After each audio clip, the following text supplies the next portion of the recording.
ಇದೇ ತಿಂಗಳು 7ನೇ ತಾರೀಕು ರಾಯಚೂರಿನ ಮಹಾತ್ಮ ಗಾಂಧಿ ಸ್ಟೇಡಿಯಂನಲ್ಲಿ ಇಡೀ ಕಲ್ಯಾಣ ಕರ್ನಾಟಕದ ಒಂದು ಏನು ಕಾಂಗ್ರೆಸ್ ಪಕ್ಷ AICC ಅಧ್ಯಕ್ಷರು ಮಲ್ಲಿಕಾರ್ಜುನ್ ಖರ್ಗೆ ಸಾಹೇಬರು ಮತ್ತು AICC ಎಲ್ಲ ಮುಖಂಡರು ಈ ಒಂದು ಕಾರ್ಯಕ್ರಮದಲ್ಲಿ ಪಾಲ್ಗೊಳ್ತಾ ಇದ್ದಾರೆ.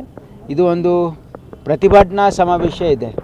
ಕೇಂದ್ರ ಸರ್ಕಾರದ ಮೋದಿ ಸರ್ಕಾರದ ಬೆಲೆ ಏರಿಕೆ ವಿರುದ್ಧ ಇವತ್ತು ಈ ಹೋರಾಟವನ್ನು ನಾವು ದೇಶಾದ್ಯಂತ ಮಾಡ್ತಾಯಿದ್ದೀವಿ. ಕರ್ನಾಟಕದಲ್ಲಿ ಅಷ್ಟೇ ಅಲ್ಲ, ದೇಶಾದ್ಯಂತ ಮಾಡ್ತಾಯಿದ್ದೀವಿ.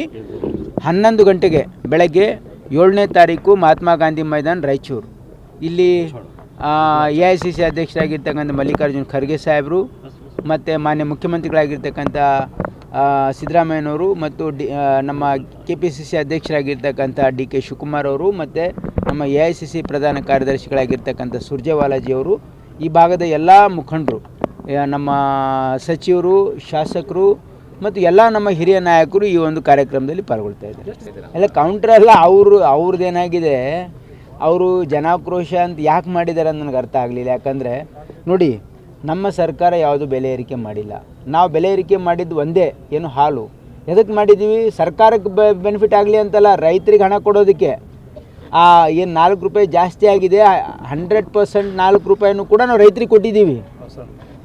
ಅವರಿಗೆ. ಯಾಕಂದರೆ ಇದು ಹಾಲು ಉತ್ಪಾದನೆ ಮಾಡೋದು ಭಾಳ ದುಬಾರಿ ಕೆಲಸ ಆಗಿದೆ. ರೈತರು ಗ್ರಾಮೀಣ ಪ್ರದೇಶದಲ್ಲಿ ಹಾಲು ಉತ್ಪಾದನೆ ಆಗಲಿಕ್ಕೆ ನಮಗೆ ಹೆಚ್ಚಿನ ದರ ಕೊಡಬೇಕು ಅಂತ ಕೇಳಿದಕ್ಕೆ ಮಾಡಿದ್ದೀವಿ ವಿನಃ. ಆಮೇಲೆ ನೀವು ವಿದ್ಯುತ್ ದರ ಜಾಸ್ತಿ ಆಗಿದೆ. ವಿದ್ಯುತ್ ದರ ಜಾಸ್ತಿ ಆದರೆ ಸಾಮಾನ್ಯ ಜನರು ಬಿಲ್ ಕಟ್ತಾ ಇದ್ದಾರೆ, ನಾವು ಕಟ್ತಾ ಇದ್ದೀವಿ. ಸರ್ಕಾರ, that burden is coming on the government. ಇನ್ನು ಸಾಮಾನ್ಯ ಜನರ ಮೇಲೆ ಯಾವುದೇ ಹೊರೆ ಆಗ್ತಕ್ಕಂಥ ರಾಜ್ಯ ಸರ್ಕಾರ ಮಾಡಿಲ್ಲ. ಆದರೆ ಕೇಂದ್ರ ಸರ್ಕಾರ ಅಂತಾರಾಷ್ಟ್ರೀಯ ಮಾರ್ಕೆಟ್ನಲ್ಲಿ ತೈಲ ಬೆಲೆ ಕೆಳಗೆ ಬಂದರೂ ಕೂಡ ಇವತ್ತು ಇವರು GST ಜಾಸ್ತಿ ಮಾಡ್ತಾಯಿದ್ದಾರೆ, ಪೆಟ್ರೋಲ್ ಡೀಸೆಲ್ ದರ ಜಾಸ್ತಿ ಆಗ್ತಾಯಿದೆ. ಪ್ರತಿಯೊಂದು ಸಾಮಾನ್ಯ ಪದಾರ್ಥದ ಮೇಲೂ ಕೂಡ GSTಯನ್ನು ಹಾಕಿ ಇವತ್ತು ದೇಶದ ಜನ ಇವತ್ತು ತತ್ತರಿಸಿ ಹೋಗ್ತಕ್ಕಂಥ ರೀತಿಯಲ್ಲಿ ಟ್ಯಾಕ್ಸ್ ಟೆರರಿಸಮ್ ನಡೀತಾ ಇದೆ ಈ ದೇಶದಲ್ಲಿ. ಸಾಮಾನ್ಯ ಜನರ ಮೇಲೆ ಟ್ಯಾಕ್ಸ್ ಹಾಕಿ ಅದಾನಿ ಅಂಬಾನಿ ಅವರಿಗೆ ಟ್ಯಾಕ್ಸ್ ರಿಬೇಟ್ ಕೊಡ್ತಕ್ಕಂಥ ಇದನ್ನು ಮೋದಿ ಸರ್ಕಾರದ ಇದೊಂದು ಧೋರಣೆ ಇದೆಯಲ್ಲ, ಬಡವರು ವಿರೋಧಿ ಧೋರಣೆ, ಇದ್ರ ವಿರುದ್ಧ ಪ್ರತಿಭಟನೆ ಇದೆ.